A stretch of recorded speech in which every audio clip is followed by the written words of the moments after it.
El gobierno de Chile entregó la solicitud de extradición de Michael Villegas a la Cancillería de Costa Rica. Recordemos que él fue el sujeto detenido en el país centroamericano por ser uno de los presuntos autores del crimen del exteniente venezolano Ronald Ojeda. Vamos a profundizar en en otros temas. Estamos en contacto justamente con la subsecretaria de Relaciones Exteriores, Gloria de la Fuente, desde Costa Rica. ¿Cómo está, subsecretaria? ¿Qué tal?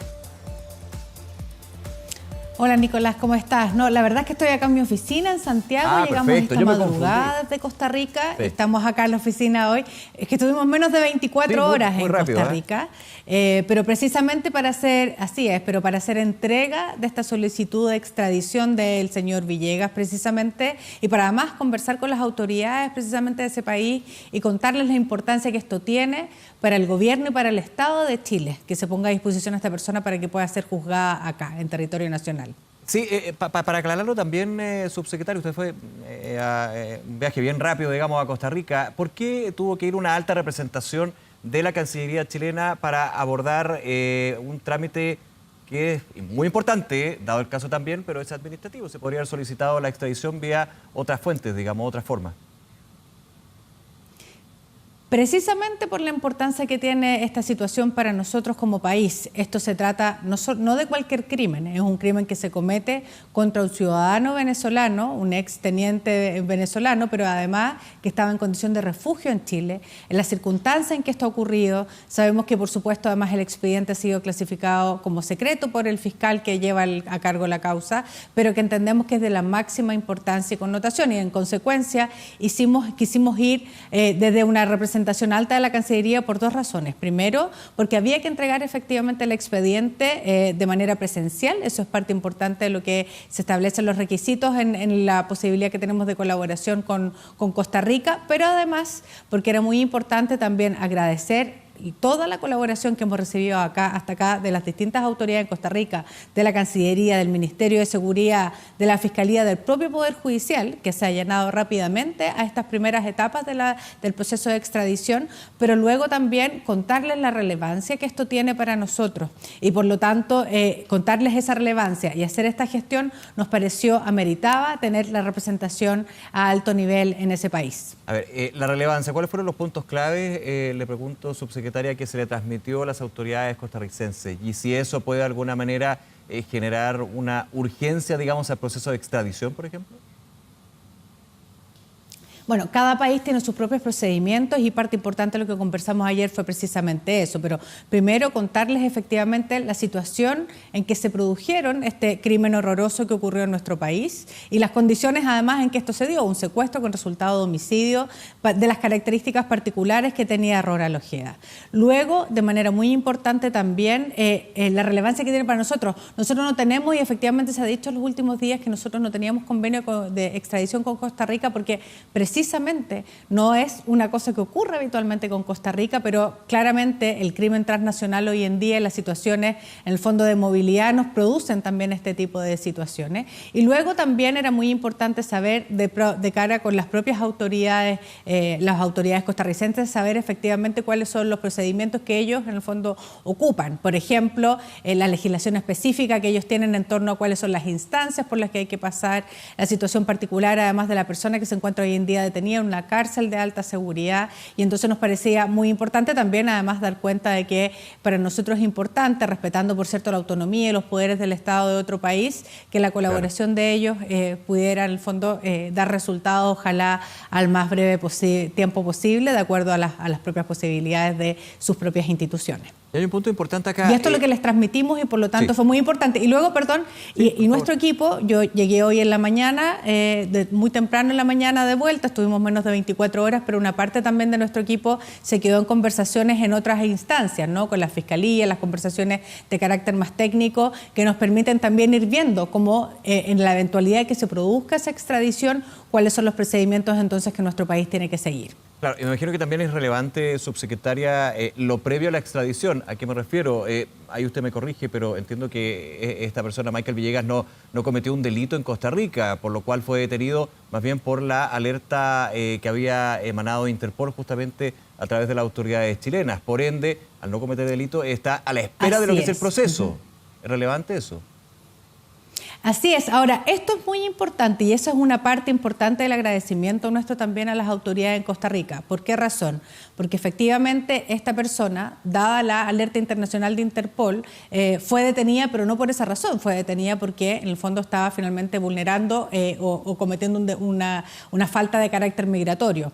En la legislación de Costa Rica esa persona solamente podía estar detenida 24 horas, pero como pesaba sobre él esta alerta roja internacional, que en el fondo levantó nuestro país, entonces inmediatamente las autoridades de Costa Rica se comunicaron con las autoridades chilenas de manera tal de ponerlas en alerta respecto a eso.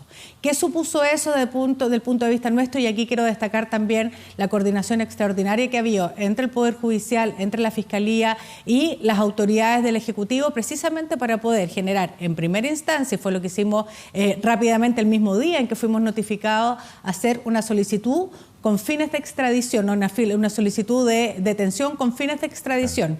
¿Qué suponía eso? Que le estábamos solicitando a las autoridades de Costa Rica que esta persona que estaba siendo solicitada por nuestro país estuviera más tiempo detenida hasta iniciar el proceso de extradición, de manera tal, en el fondo, de poder tener el tiempo necesario que esta persona no quedara en libertad. Eso se hizo rápidamente, se acogió por la Corte Suprema de Costa Rica, entonces esta persona, finalmente la Corte de Costa Rica la Corte Suprema estableció 2 meses de detención para darle el tiempo suficiente a nuestro país también para presentar esta solicitud de extradición, pero nosotros no quisimos esperar 2 meses y lo que hicimos finalmente, en coordinación, por cierto, con las instituciones del Estado, es poder acelerar nuestros propios procesos y por lo tanto hacer esa presentación el día de ayer, es decir, menos de una semana después en que los hechos habían ocurrido, ¿no? Y que nos parecía, y que en el fondo habíamos tenido esta autorización, digamos, este beneplácito de las autoridades de Costa Rica, de manera tal de garantizar los 2 meses que teníamos. Claro. ¿Y por qué lo hicimos así de rápido? Porque nos parece que es muy fundamental poder, en este caso en particular, en todos los casos de extradición por cierto, pero en este caso en particular, dada la connotación pública que ha tenido esta situación, la conmoción pública que se ha generado además producto de este secuestro y asesinato, que efectivamente tengamos la posibilidad de responder a la ciudadanía, a las instituciones, que quienes investigan este crimen precisamente tengan todas las condiciones necesarias, y desde Cancillería al menos estamos muy comprometidos en que esto pueda ser posible y vamos a poner toda la gestión diplomática al alcance, en el fondo, y todas nuestras herramientas al alcance precisamente de nuestras instituciones, de las instituciones al exterior, precisamente para garantizar que esto sea posible, no que la persona sea juzgada acá. ¿Y se manejan plazos, eventuales plazos para la extradición? No hay plazos todavía concretos, sí, claramente no vamos a hablar de años, probablemente podemos hablar de meses. No hay plazos concretos porque esto tiene que ser revisado todavía por las instancias jurisdiccionales en el caso de Costa Rica. Sí esperamos que sea el breve plazo posible. Yo creo que logramos transmitir el mensaje, lo hemos dicho así también. Nuestro propio canciller, en conversación también con su homólogo días previos, yo misma fue recibida ayer por el canciller y por los viceministros de ese país, logramos transmitir el mensaje que efectivamente esto tiene la máxima importancia para nuestro país. Y en consecuencia asumimos que, revisados los antecedentes que nos habían solicitado además la Corte Suprema de ese país, producto en el fondo de la investigación que se está desarrollando, es que esperamos y tenemos la expectativa de que efectivamente sea en breve plazo. No quisiera comprometer plazos porque claramente no depende de nosotros, depende mucho más de las autoridades en Costa Rica, pero creemos que tenemos por lo menos muy buenas señales respecto a que esto debiera resolverse muy pronto. Subsecretaria, me queda un minuto, pero interesante también, con miras al domingo, lo que van a ser las elecciones en Venezuela. ¿Cuál es la mirada que tiene la Cancillería del gobierno chileno con respecto a las elecciones en ese país? Nosotros estamos muy atentos, siguiendo permanentemente, muy comprometidos además con seguir observando que los acuerdos de Barbados se cumplan. Los acuerdos de Barbados básicamente lo que establecen, y que es un acuerdo además el que suscribe el gobierno venezolano, es que establece que efectivamente el proceso electoral se va a garantizar o se va a generar de manera íntegra, abierta, participativa, con todas las garantías de integridad que requieren procesos democráticos. Nosotros estamos observando atentamente esa situación porque efectivamente finalmente Venezuela, y más allá de la soberanía que tiene cada Estado para decidir sus propios procesos, lo que ocurre en Venezuela, por supuesto, tiene un efecto también en todos nuestros países, ¿no? Y nosotros como país, además, desde el punto de vista de la política exterior, tenemos un compromiso, y así lo ha dicho el presidente Gabriel Boric, un compromiso firme con la protección y con la defensa de la democracia y con los derechos humanos, y en consecuencia a nosotros nos preocupa lo que pueda ocurrir ahí, y vamos a seguir vigilantes sin lugar a dudas respecto a lo que pasa en los próximos días y en la celebración misma de las elecciones el día 28 de julio. Subsecretaria Gloria de la Fuente, nuevamente gracias por su tiempo y conversar con nosotros aquí en Canal 24 Horas. Que le vaya muy bien. Muchas gracias a ustedes por la invitación. Hasta luego, gracias.